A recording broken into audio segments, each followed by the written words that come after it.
Perfect Match Season 2 did not end happily ever after for one couple. In fact, cast member Tolu Ekender is speaking out against her perfect match Chris Hahn, saying that they were never a real couple, and even though they never hooked up, she does know this man can't F.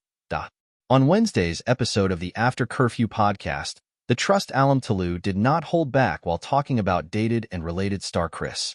"We were not a couple, we were a match in the show," she says. "That is over, dead done. He's not even an ex. People keep referring to him as my ex, but y'all, we were never, ever dating, ever. We were a match for like 2 weeks." While playing a game of Sip or Spill, Tolu revealed that she thinks Chris would be the worst in bed out of all the men on the cast, but is very clear that's just a hypothetical answer because she never F'd that man. "Let's set the record straight. I have never, ever, ever, never had sex with this man," she says. "We ain't did nothing more than kiss, child. I ain't even seen his peen," she later added. "I saw him a little bit when he was taking a shower, but I wasn't looking for his penis. I'm very respectful." Tolu says that she's not like Chris at all, because he's so hypersexual, even though she don't think this man can F at all. She heard him talking on a podcast about how to make a girl come, and he described what he called the corkscrew, which involves placing a pillow under the woman's back and then thrusting in all different directions. "What the F? I know this man can't F," Tolu says with a laugh. "I just know it.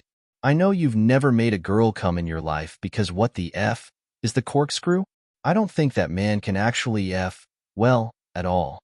As for why she chose to stay matched with Chris through the end of Season 2, she explains that it was because her options were very limited. "Let's be real, I was in a house of him, boss," Tolu says, adding that Harry Josie would call Chris Lord Farquaad in the house. Tolu also claims that because there are 3 weeks of filming condensed into just 10 episodes, there are more things that happen that you don't see than you do see, like the fact that she wanted to leave the show multiple times and wasn't the puppy dog waiting around for the men to pick her like the episodes portray. She reveals that she actually told production she wanted to leave after the mixer and that she didn't want to match with any of the men. "Y'all put me in a house with 11 men, 0 of whom genuinely have interest or attraction in me," she says. "I don't want to continue being the last choice, last option. I don't want little black girls that look like me, or little brown girls that look like me, to look at the TV and see themselves in me, and see themselves constantly being picked last. I don't want to give that representation." Tolu says that a producer she liked ended up convincing her to stay for the rest of the experience for that same reason. Representation? She ended up picking Chris because she could see herself going on a trip with him, since the prize for winning the show isn't money, it's just going on a vacation together. "Even though he's a fing dumbass, at least I know who he is. The devil you know is better than the angel you don't," Tolu says. "I know this devil. I know his ins and outs. He's not the brightest bulb in the chandelier, but there's a little flicker there that I can work with, I guess. If I win, I'm not going to go on a trip with a stranger. So I'm going to stay with this fool." Ultimately, Christine Obener and Nigel Jones were declared the winning couple instead. But Tolu reveals she asked Chris a lot off camera what he was doing and what their deal was, and he claimed to like her and that he cried while telling her that he made a mistake by flirting with Xanthi Perdiccamatis. Tolu decided to continue the experience with him, and after they didn't win, they had to spend 3 days at the resort together to film promos for the show. He was like, "I really do want to give this a shot," Tolu says. She remembers a time when he was drunk and crying in the hotel about how he's about to be 30 and doesn't know what he's doing with his life, but claiming that he did really like her. "I'm a sucker for tears, I won't lie," Tolu says. "And I always believe that a drunk man don't tell no tales. So okay, he's drunk, he's being vulnerable. I will accept him for that."